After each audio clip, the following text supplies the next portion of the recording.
The Democratic Alliance pay the lowest paid worker a month?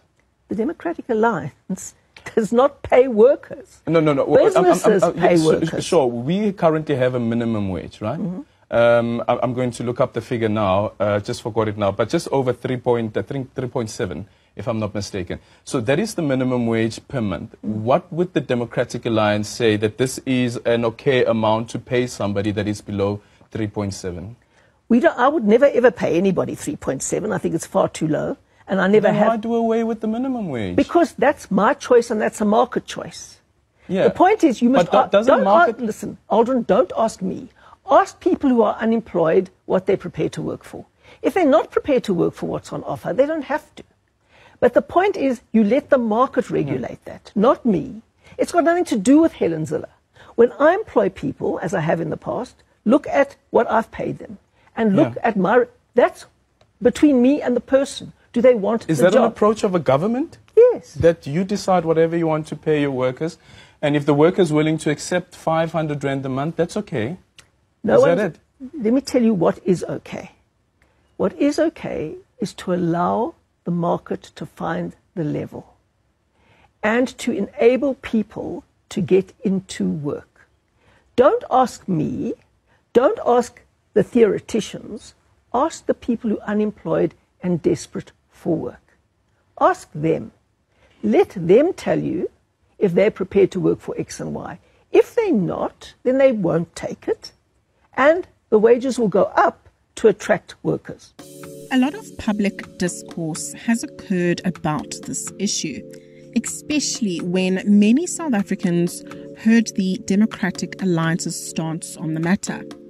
In this video, we will try to put it into perspective, some facts about the minimum wage. What is it, and what are the arguments for it and against it? In the end, we would love to hear your opinions in the comment section. But before we begin, please do us a favor and hit that subscribe button and notification bell so you can stay up to date with our financial education content. And hello everyone, welcome back to FinEd, your favorite financial education channel. A minimum wage is the lowest amount of compensation that employers are legally required to pay their employees for their work. It is set by government legislation and is intended to ensure that workers receive a fair wage for their labor, helping to protect them from exploitation and poverty. The specifics of minimum wage laws can vary significantly from one country to another, including the rate of pay, the categories of workers covered, and any exceptions that might apply. The primary purpose of the minimum wage is to provide a safety net for workers, ensuring they earn enough to meet basic living expenses such as food, housing, and healthcare. On the 1st of January 2019, the National Minimum Wage Commission was established by Section 8 of the National Minimum Wages Act 9 of 2018. South Africa has seen the minimum wage evolve over the years in a quest to bridge the gap between the rich and poor, while also giving workers rights to basic wages. Here's a brief timeline of the evolution of the minimum wage.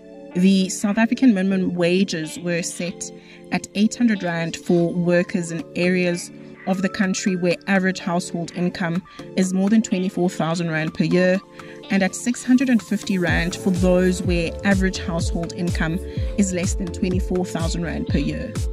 The new minimum wages for farm workers was revised and stood at 1,041 Rand per month.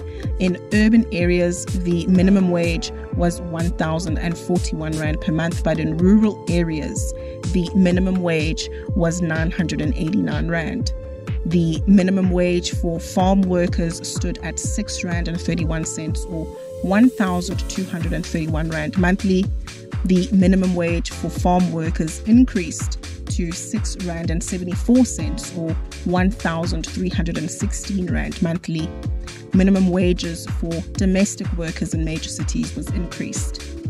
As of March 2024, the Department of Labour gazetted the following minimum wage increases. The national minimum wage is R27.58 for each ordinary hour worked. Farm workers and domestic workers are also entitled to a minimum wage of R27.58 per hour. Workers employed on an expanded public works program are entitled to a minimum wage of R15.16 per hour, and workers who have concluded learnership agreements contemplated in Section 17 of the Skills Development Act of 1998 are entitled to the allowances contained in the schedule. There are also schedules laying out the minimum hourly rates for contract cleaning employees, as well as the wholesale and retail sector.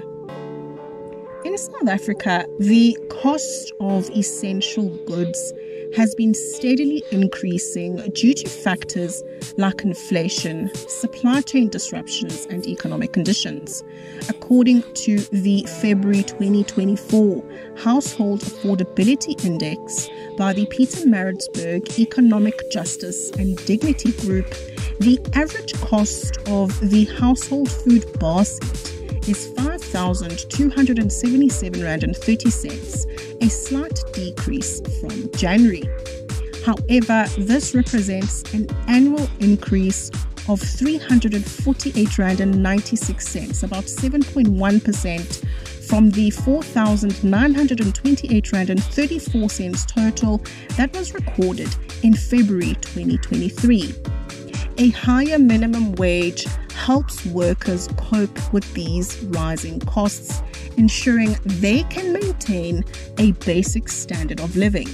The minimum wage is designed to help workers afford essential goods such as food, housing, and healthcare. However, if the minimum wage is too low, workers may struggle to cover these basic costs, especially as prices for essentials continue to rise.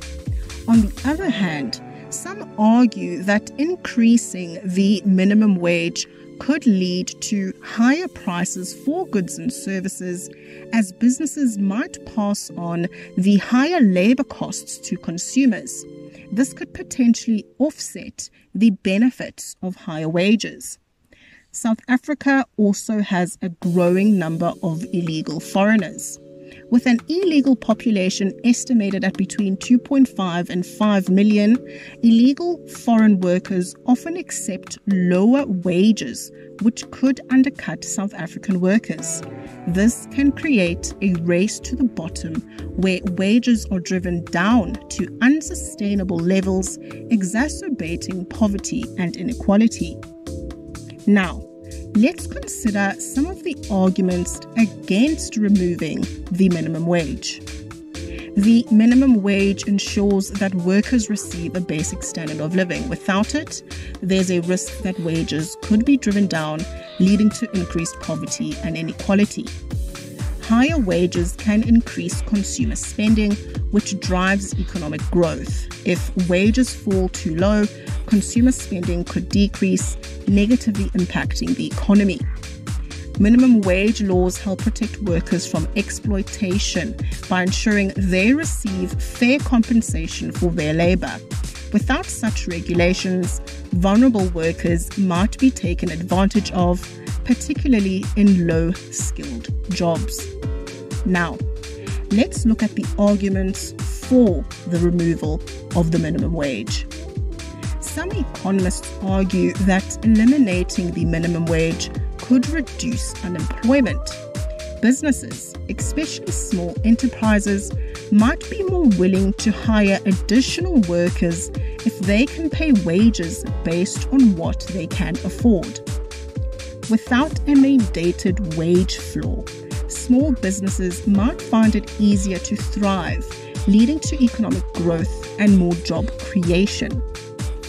proponents believe that wages should be determined by the free markets. This means wages would be set based on supply and demand, potentially leading to more competitive and fair wages over time. So, should South Africa do away with the minimum wage?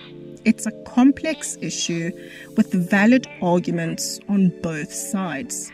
What's crucial is finding a balance that promotes economic growth while protecting the most vulnerable members of society. What do you think? Let us know in the comments below. Please don't forget to like, share, and subscribe for more financial education content. We'll see you in the next one.